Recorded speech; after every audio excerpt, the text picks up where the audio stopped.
Hey there, readers.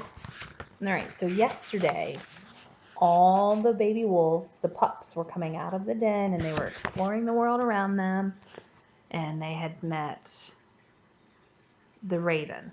So Runt was talking to Raven. So let's pick up where we left off. Oh, and if you didn't get a chance to do your settings drawing, not too late. I'd still love to see what your brain is seeing when you're thinking about this setting that the wolves are in right now. So brave? Fierce? Runt hardly knew the meaning of the words. He liked their sound, though. Raven stopped directly in front of Runt. Surely, though, even a scrap of a pup like you has a name. Runt ducked his head shyly. Perhaps Mother would answer this inquisitive bird. I like that word, inquisitive. Means to be curious and thinking about. Or his father, who watched them all with such observing eyes. But neither of them did. Finally, growing impatient, Raven spread his wings, lifted off the ground, and landed on a slab of rock next to King. You seem to have served a pup who doesn't know his own name, he announced, cocking his head towards Runt, like this, cocking his head, moving it to the side. King lay with his chin on his paws. He gazed at Runt, but still made no reply. A good-looking black fellow, Raven prompted, as though King might not know which pup he meant. The one who takes after me? The great wolf's head came up sharply. After me, Raven. After you? Raven acted surprised. How could that be? He has such intelligent eyes, and his feathers, they're so black and glossy. Fur! My son has fur! King growled. My son. Runt liked those words, too. Even better than brave and fierce. Perhaps you could call him Star, Raven persisted, since he bears your white star, or Prince. That would be a good name for a pup who wears the king's black coat. The silence that greeted each of Raven's suggestions seemed to give weight to the surrounding air. Even the two yearlings stared off across the lake as though there was suddenly something of great interest passing on the opposite shore. At last, since it was clear no one else was going to answer, Runt found his own voice. My name is Runt, he called to Raven. They call me Runt. Runt? Raven repeated. Runt? He shook his head as though to rid himself of the sound of the name. Runt? Came an echo from the lake, rising and falling in laughter, though Runt had no idea who had spoken. That's right. A large white wolf Runt had never noticed before stepped into the discussion. His name is Runt, and Loon is right to laugh. He gave Silver a bump with his shoulder. Too bad you didn't have those pups with me, he said low under his breath, though not as low as to keep the rest from hearing. Then there would be no Runts. There would be no Runts? Runt could barely breathe. What did the wolf mean? That the pack would be better off without him? Runt looked once more to King to defend him. Surely his father would stand up and say it again. My son! And, in fact, King was rising. He stepped down off his rock and moved towards the group gathered around Runt. He walked tall with his legs and his head high, his ears pricked. And when he came close, he didn't so much as glance at Runt. He didn't defend him either. He only lifted his tail a little higher and growled low beneath his breath. Leave her alone, Bitter. For an instant the entire forest seemed to stop breathing. Then, as suddenly as the challenge had begun, it was over. Bitter lowered his head, folded his ears back, and smiled. Of course, King, he whined. I meant no harm. You know I live to please you." "Live to please me?" King scoffed.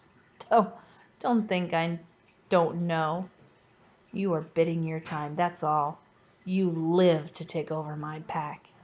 Everyone watched. Can you feel the tension? I can feel the tension between these angry, arguing wolves. Oh, everyone watched, waited to see what Bitter would do next, but the white wolf just dropped his head lower and slank away, his tail curled under to tuck tightly against his belly. King stood for a long moment, the fur along his spine bristling, then turned and stalked back to his place on the rock. Silver broke the heavy silence that followed. "Come," she said softly. "We'll go inside. You've all had enough excitement for today." And nudging each pup with her muzzle, she herded them back towards the warmth and safety of the den. Runt followed his brothers and sisters, but he kept looking over his shoulder. What had happened out there? He wasn't sure. "Who is he, Mother?" he asked when Silver had stretched herself out in the nest at the end of the tunnel. "Who is that white wolf?" "He is a good hunter," she said. "We've all eaten better since Bitter joined us. That's all that matters." Was it all that mattered? Runt wasn't sure, but he let the subject drop. Instead, he asked, "Is it true what Raven said about my eyes and my feathers?" "Fur," his mother corrected him patiently. "You have fur, and Raven always has too much to say, gossip, an opinion on every subject." "But he said my eyes were intelligent," Runt persisted. "My feathers, my fur is glossy." Silver didn't answer. The other pups had all settled to nurse, and she began washing Leader's face. "Mother," Runt pleaded. She sighed. "Raven loves nothing better than to tease and annoy your father. The two of them make a game of it. Still, he has been known to be wise." Runt wanted more, but his mother was clearly not entertaining further questions. So he sighed too and found a place among his brothers and sisters to take his meal. The others filled their bellies quickly and in exhausted from their excursion, which means to go somewhere, soon drifted into sleep. Only Runt lay awake, reliving it all. It wasn't just Raven's praise that filled him with such awe. It was everything he had seen and smelled and touched. He could hardly bear to let the memory of it slip away, even for the length of a nap. Would they leave the den again? Would all he had just seen been waiting there for him once more if they did? Would they leave? The world was so much bigger, brighter, more colorful and exciting than he had even dreamed. Before this morning's excursion, he hadn't even known he had an older brother and sister, or that there was a white wolf called Bitter in their pack. He didn't know the soft blue sky or the scent of sunshine on the warming earth, or that there were other creatures in the world besides wolves, or that his father was in charge of it all. King had called him son. "My son," he said. Could anything else matter? The small pup closed his eyes and slept. The pups made the excursion to the mouth of the den the next day, and soon after that. Soon they spent most of their time outdoors, retreating to the den only at night or if their mother gave them a warning. Each time the pups emerged into the day, Runt was last in line, but his enthusiasm for the world he found never waned. And when Swift-footed Rabbit hopped out of her burrow, Runt raced after her. That he never came close to catching her didn't discourage him at all. Daily he chased Squirrel up a tree, then barked at him in the high, excited voice, "Come down, Squirrel. I dare you. Come down." Squirrel scowled and swore and twitched his tail in irritation. They both knew that Runt was about as likely to catch him as he was the wind. But that knowledge didn't stop the game. Runt's zeal was far larger than his small frame, and often sent him stumbling over his paws or tripping over an exposed root.